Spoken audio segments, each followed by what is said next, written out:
नमस्कार क्रिकेट प्रेमियों। भारत और इंग्लैंड के बीच चौथे टेस्ट के तीसरे दिन की रोमांचक हाइलाइट्स में आप सबका स्वागत है। क्या जबरदस्त दिन रहा ये। भारत ने अपनी पहली पारी में 358 रन बनाए थे और दिन 2 के अंत तक इंग्लैंड ने 225/2 रन बना लिए थे, जिसमें बेन डकेट 94 और जक क्रॉली 84 ने शानदार शुरुआत दी थी। चलिए बिना और समय गवाए सीधे हाइलाइट्स पर चलते हैं। अगर आपको ये हाइलाइट्स पसंद आती हैं तो वीडियो को लाइक करना बिल्कुल न भूलें। दिन 3 की शुरुआत, इंग्लैंड की उम्मीदें और भारत की चुनौती। ओल्ड ट्रैफर्ड में सुबह का माहौल ही कुछ और था, उत्साह की लहर दौड़ रही थी। तीसरे दिन की शुरुआत इंग्लैंड के बल्लेबाजों जो रूट और ओली पोप के साथ हुई और वे भारत से 133 रन पीछे थे। भारत के लिए चिंता का विषय थे ऋषभ पंत, जिन्हें पहले दिन गेंद लगी थी और वे मैदान से बाहर थे।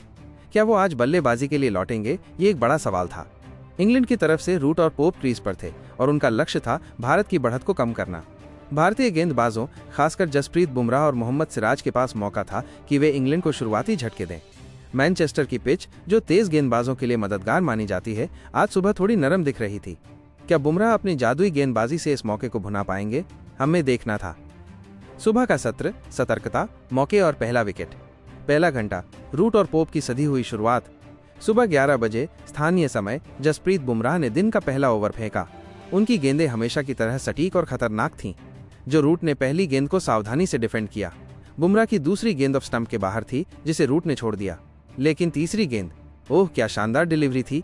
एक इनस्विंगर जो रूट के पैड्स की ओर तेजी से आई और रूट ने इसे मिड विकेट की ओर खेलकर एक रन लिया। बुमराह का इरादा साफ था, माइनस वो रूट को जल्दी आउट करना चाहते थे। दूसरे छोर से मोहम्मद सिराज ने गेंदबाजी शुरू की। सिराज की गेंदें आज सुबह थोड़ी ज्यादा स्विंग कर रही थीं। ओली पोप, जो पिछले टेस्ट में कुछ खास नहीं कर पाए थे, सतर्क दिख रहे थे। सिराज की एक गेंद उनके बल्ले का बाहरी किनारा लेते हुए स्लिप की ओर गई, लेकिन गेंद हवा में रही और यशस्वी जायसवाल ने उसे लपकने की कोशिश की और गेंद उनके हाथों से छूट गई।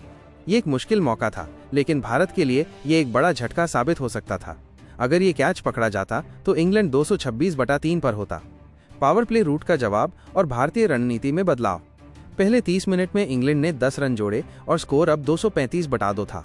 रूट और पोप ने सावधानी बरती, लेकिन रूट ने सिराज की एक फुल लेंथ गेंद को कवर ड्राइव के लिए खेला, जो 4 रनों के लिए गई। क्या शानदार शॉट था। रूट की टाइमिंग हमेशा देखने लायक होती है। बुमराह ने अब अपनी रणनीति बदली और शॉर्ट पिच गेंदें डालना शुरू किया। उनकी एक गेंद पोप के हेलमेट के पास से गुजरी और पोप थोड़ा असहज दिखे, लेकिन पोप ने अगली गेंद को मिड ऑन की ओर खेलकर सिंगल लिया, जिससे रूट को स्ट्राइक मिली। भारत ने अब रविचंद्रन जडेजा को गेंद सौंपी। जडेजा की स्पिन गेंदबाजी इस पिच पर प्रभावी हो सकती थी, क्योंकि पिच में अब थोड़ा टर्न दिख रहा था। जडेजा ने अपनी पहली गेंद को ऑफ स्टंप के बाहर डाला, जिसे रूट ने कट शॉट के लिए खेला, लेकिन गेंद सीधे पॉइंट फील्डर के पास गई। जडेजा की दूसरी गेंद ने रूट को परेशान किया, माइनस ये गेंद अचानक टर्न हुई और रूट के बल्ले का किनारा लेते हुए स्लिप की ओर गई, लेकिन ओह, स्लिप में कोई फील्डर नहीं था। भारतीय कप्तान शुभमन गिल ने स्लिप को हटा दिया था और ये एक रणनीतिक गलती साबित हुई। पहला विकेट, वॉशिंगटन सुंदर का जादू। खेल के 10वें ओवर में शुभमन गिल ने वॉशिंगटन सुंदर को गेंद सौंपी। सुंदर, जिन्होंने पिछले टेस्ट में जो रूट और जेमी स्मिथ को आउट किया था, आज फिर से कमाल दिखाने के लिए तैयार थे। उनकी पहली गेंद ने ओली पोप को परेशान किया, जो आगे बढ़कर खेलने की कोशिश में थे। दूसरी गेंद एक फुल टॉस, जिसे पोप ने मिड विकेट की ओर खेला, लेकिन गेंद हवा में थी।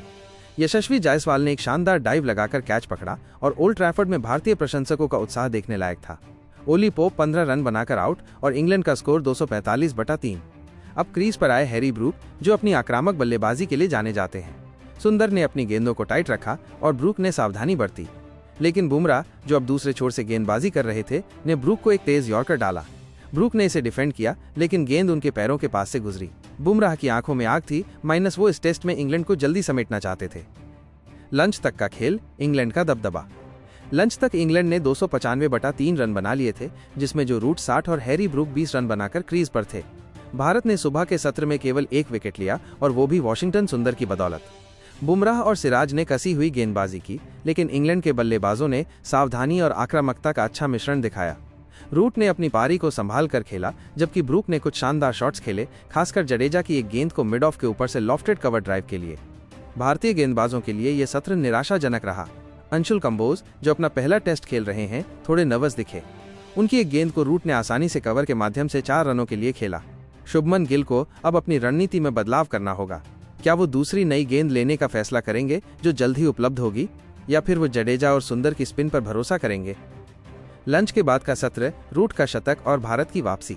लंच के बाद भारत ने नई रणनीति के साथ वापसी की। बुमराह ने नई गेंद ली और तुरंत प्रभाव दिखाया। उनकी पहली गेंद ने हैरी ब्रूक को परेशान किया, जो एक तेज इन स्विंगर थी। ब्रूक ने इसे डिफेंड किया, लेकिन अगली गेंद ने उनके बल्ले का बाहरी किनारा लिया। गेंद हवा में थी और ध्रुव जुरेल, जो इस टेस्ट में विकेट कीपिंग कर रहे हैं, ने एक शानदार डाइविंग कैच पकड़ा। ब्रूक 25 रन बनाकर आउट और इंग्लैंड 310/4। अब क्रीज पर आए बेन स्टोक्स, इंग्लैंड के कप्तान, जिन्होंने पिछले टेस्ट में 5 विकेट लिए थे। स्टोक्स ने अपनी पारी की शुरुआत सावधानी से की, लेकिन बुमराह की गेंदबाजी ने उन्हें कोई मौका नहीं दिया। इस बीच जो रूट अपने शतक की ओर बढ़ रहे थे। वॉशिंगटन सुंदर के एक ओवर में रूट ने एक खूबसूरत कवर ड्राइव खेला और गेंद बाउंड्री के पार चली गई। स्कोरबोर्ड ने दिखाया 99 और अगली गेंद पर रूट ने एक सिंगल लेकर अपना 37वां टेस्ट शतक पूरा किया। ओल्ड ट्रैफर्ड में इंग्लैंड के प्रशंसकों ने तालियों के साथ उनका स्वागत किया। क्या शानदार पारी! लेकिन भारत ने हार नहीं मानी। अंशुल कंबोज, जिन्हें सुबह आलोचना का सामना करना पड़ा था, ने अपनी लय पकड़ी।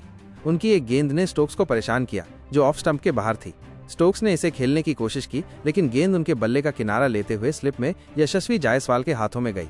स्टोक्स 10 रन बनाकर आउट और इंग्लैंड 330/5। भारत ने इस सत्र में 2 महत्वपूर्ण विकेट लिए और अब स्कोर 332/5 था, जिसमें इंग्लैंड भारत से केवल 26 रन पीछे था। चाय तक का खेल, भारत का दबदबा जारी। चाय के समय तक इंग्लैंड ने 350/5 रन बना लिए थे, जिसमें जो रूट 110 और नए बल्लेबाज जेमी स्मिथ 15 रन बनाकर क्रीज पर थे। भारत ने इस सत्र में 2 विकेट लिए और बुमराह व कंबोज ने शानदार गेंदबाजी की। जडेजा ने भी कुछ टर्न हासिल किया, लेकिन रूट की बल्लेबाजी ने भारत को परेशान किया। भारतीय फील्डिंग में सुधार देखा गया, विशेष रूप से जायसवाल और जुरेल के कैच ने टीम का मनोबल बढ़ाया।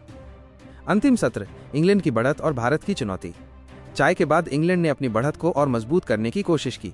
रूट और स्मिथ ने सावधानी बरती, लेकिन जडेजा ने एक बार फिर कमाल दिखाया।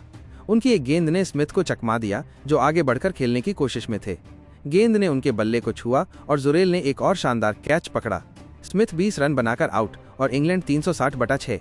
अब क्रीज पर आए क्रिस वोक्स, जो अपनी स्थिर बल्लेबाजी के लिए जाने जाते हैं, लेकिन बुमराह ने उन्हें कोई मौका नहीं दिया। उनकी एक तेज यॉर्कर ने वोक्स के स्टंप्स उड़ा दिए और इंग्लैंड 370/7। भारत अब पूरी तरह से खेल में वापस आ चुका था। दिन के अंतिम क्षणों में जो रूट ने अपनी पारी को संभाला और इंग्लैंड को 421/7 तक ले गए, जिसमें रूट 135 और लियाम डॉसन 10 रन बनाकर नाबाद रहे। दिन का अंत है एक रोमांचक मुकाबला। तीसरे दिन का खेल समाप्त हुआ और इंग्लैंड ने 421/7 रन बनाए, जो भारत की पहली पारी 358 से 63 रन आगे है। जो रूट की शानदार शतकीय पारी और बेन डकेट व जक क्रॉली की पहले दिन की साझेदारी ने इंग्लैंड को मजबूत स्थिति में रखा। लेकिन भारत ने दिन के अंत में शानदार वापसी की, जिसमें जसप्रीत बुमराह, वॉशिंगटन सुंदर और अंशुल कंबोज ने महत्वपूर्ण विकेट लिए। मैन ऑफ द डे, जो रूट। आज का दिन निस्संदेह जो रूट का था। उनकी 135 तारांकन रनों की पारी ने इंग्लैंड को खेल में बनाए रखा। उनकी तकनीक, धैर्य और आक्रामकता का मिश्रण देखने लायक था। भारत के लिए बुमराह और कंबोज ने गेंदबाजी में कमाल दिखाया, लेकिन रूट को आउट करने में नाकाम रहे। आगे की राह क्या होगा कल? चौथा दिन भारत के लिए महत्वपूर्ण होगा। यदि वे जल्दी विकेट लेते हैं तो इंग्लैंड की बढ़त को सीमित कर सकते हैं। दूसरी ओर ऋषभ पंत की चोट भारत के लिए चिंता का विषय है। क्या वो दूसरी पारी में बल्लेबाजी करेंगे? ये देखना दिलचस्प होगा। निष्कर्ष, ये टेस्ट मैच अब तक एक रोलर कोस्टर की सवारी रहा है। भारत और इंग्लैंड दोनों ने शानदार खेल दिखाया है और ये मुकाबला अब किसी भी दिशा में जा सकता है। ओल्ड ट्रैफर्ड की पिच पर अब टर्न और उछाल दोनों दिख रहे हैं, जो इसे और रोमांचक बनाता है। कल का दिन इस टेस्ट का फैसला कर सकता है। तो क्रिकेट प्रेमियों, तैयार रहें एक और रोमांचक दिन के लिए। तो दोस्तों, आपको आज के मैच का कौन सा पल सबसे अच्छा लगा? अपना जवाब कमेंट करके जरूर बताएं।